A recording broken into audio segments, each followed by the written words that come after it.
This week, Secretary General Antonio Guterres started his journey to Asia-Pacific region and will return to New York in early September.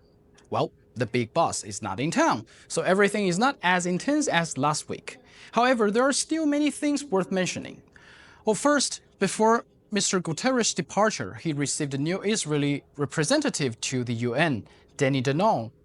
Ambassador Danon presented his credential to the Secretary General and then, unexpectedly, made remarks on his work here in the UN. As we speak, 115 Israelis are still being held in captivity. There are ongoing atrocities, are suffering there.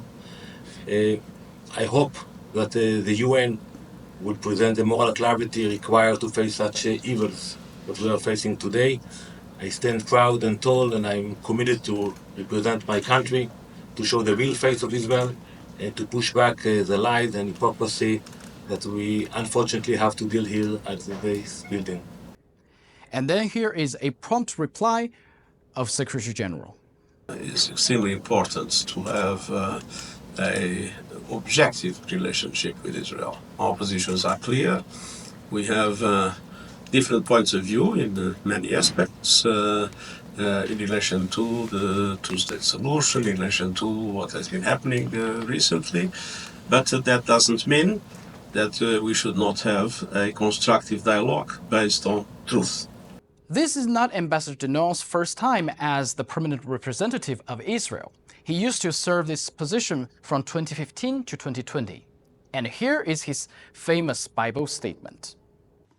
This holy book, the Bible, contains 3,000 years of history of the Jewish people in the land of Israel. No one can change this history.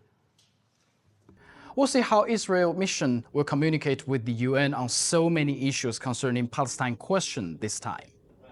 Now, on Nord Stream pipeline sabotage, on 14th August, multiple German media, including Dezhi, reported that German prosecutors had issued an arrest warrant for a Ukrainian diving instructor as a prime suspect, which not only started debate between Germany and Poland, but also brought Russian criticism.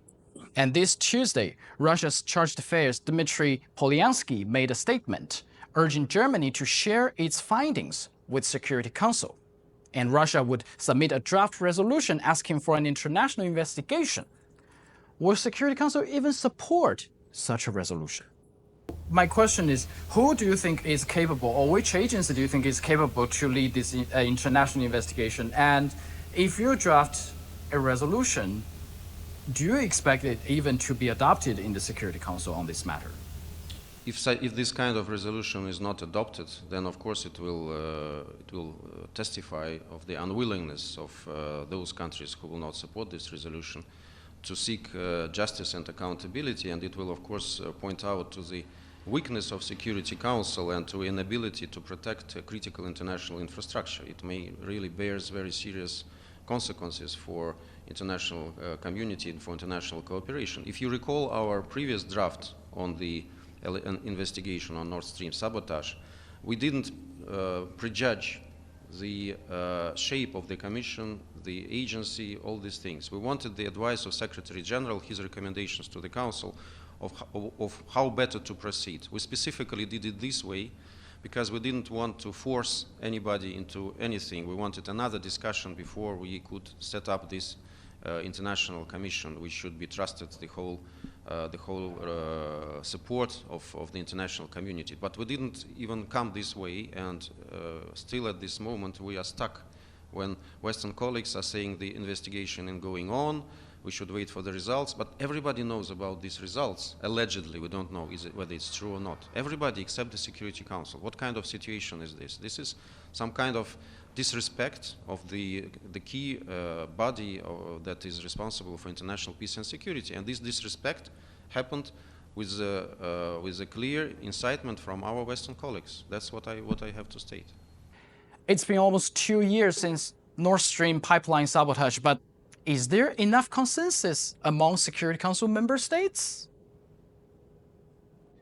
Of course, situation in the Middle East is constantly under our radar. And this week, Security Council held a regular meeting on Middle East. And here is what Tor Wennesland, UN Special Coordinator for the Middle East Peace Process had to say.